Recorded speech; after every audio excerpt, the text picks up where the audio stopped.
Hi, my name is Jennifer Simmons, and today I'm going to be telling you about the history of women in the Army. So first, we're going to talk about the roles of women in early American wars. Then we're going to talk about how women began to progress in the Army throughout history. Next, we're going to talk about how women continue to progress in the Army. And last, we're going to talk about the women of today's Army. So during the Civil War, women were not allowed to fight. So they estimated that approximately 400 women disguised themselves as men and fought anyway. Also, Dr. Elizabeth Blackwell established the Women's Central Association of Relief.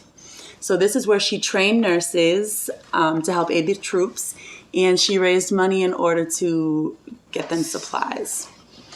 There were also the Daughters of Regiment, who actually rallied men together to fight, and they carried the colors during marches and became a nice integrated part of those units. During World War I, 35,000 nurses served under the Army Nurse Corps. Now, this was established in 1901 in preparation for future wars. Nurses were allowed the ranks of second lieutenant through major. However, they weren't allowed to be called by their rank. They were only allowed to be called Miss. The Army also hired other women for clerical jobs, but only as volunteers. So nurses at this point were the only women getting paid to be in the Army. So during World War II, Army recruited women on a temporary basis. They were trained in men's jobs in order to replace these men so that the men could be on the front line. All right. And a fun story, during the Battle of the Philippines, 68 women were captured and became prisoners of war and still continued to nurse and aid other prisoners of war. So also during World War II, the Women's Army Corps, also known as WAC, was established. So this aided in training these women to do all these men's jobs, such as weather forecasting, airplane mechanics, vehicle mechanics, electrical engineers, radio technicians, you name it. So they replaced these men in these jobs. However, under WAC, women could attain rank and serve overseas. Under WAC, they could also receive the same pay, benefits, and rank as their men counterparts. So in 1948, the Women's Armed Services Integration Act was passed. So this allowed women to become full-time permanent members of all military branches. This sounds great, right? No. So it stated only 2% of any military branch could be female. That means for every 100 men in the military, there were only allowed to be 2 females. It also stated that you were to be discharged if you became pregnant, so you couldn't have an Army career and a family. It limited how many women could be officers, and it also stated that women could not command over men. So now we continue to see the progression of women. Almost 20 years after that last law was passed, a new law was passed in 1967, removing that 2% ceiling, meaning more than 2% of women could serve in the Army.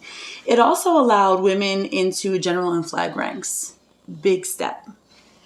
In 1970, another law passed that allowed women to rise to command over men. I like this one. In 1972, the first female drill sergeants began training soldiers.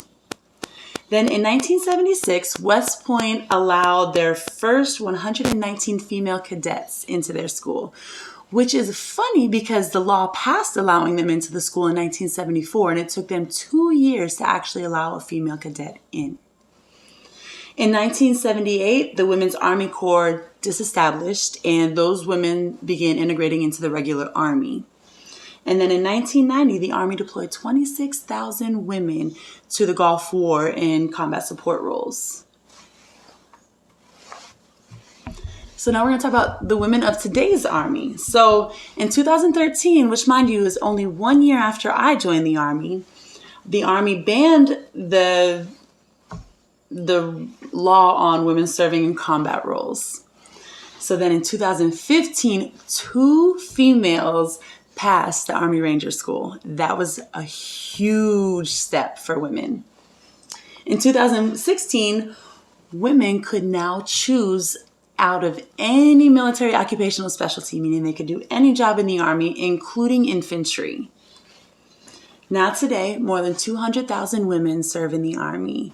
Women make up 14% of the Army, and there are 69 female generals and admirals. All right, so we talked about the roles of women in early American wars. We talked about how women began to progress in the Army throughout history. Next, we talked about how women continue to progress in the Army. And finally, we talked about the women of today's Army. So I'm going to end on this quote right here. The defense of our nation is a shared responsibility. Women have served in the defense of this land for years before our United States was born. They have contributed their talents, skills, and courage to this endeavor for more than 2 centuries, with an astounding record of achievement that stretches from Lexington and Concord to the Persian Gulf and beyond. Quoted by retired General Gordon R. Sullivan, who was the Chief of Staff of the Army from 1991 to 1995. That's it. Women aren't going anywhere. We're here to stay. Have a great night.